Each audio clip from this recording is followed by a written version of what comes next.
আশা করি সকলে ভালো আছো। তো এটা ছিল আমাদের ব্যাংকক থেকে ক্র্যাবি যাবার দিন।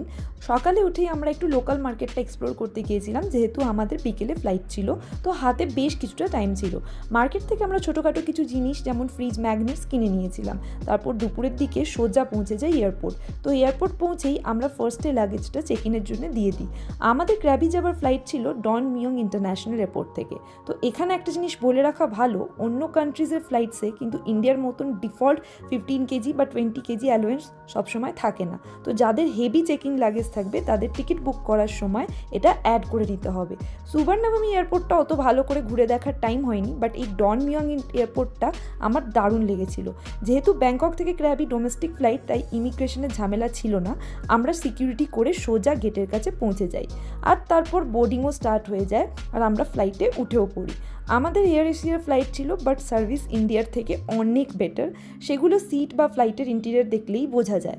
তো ফাইনালি আমরা ব্যাংকককে বাই বাই করে দিই, আর তারপর টেক অফের কিছুক্ষণ পর আমাদের মিলও সার্ভ করে দেয়। আমরা নিয়ে নিয়েছিলাম একটা মিক্সড ফ্রাইড রাইস আর একটা পিৎজা। দুটো খাবারই অসম্ভব ভালো খেতে ছিল, আর সব থেকে বেস্ট ছিল সার্ভিস। ওরা সব কিছুই আলাদা করে প্রোভাইড করেছিল।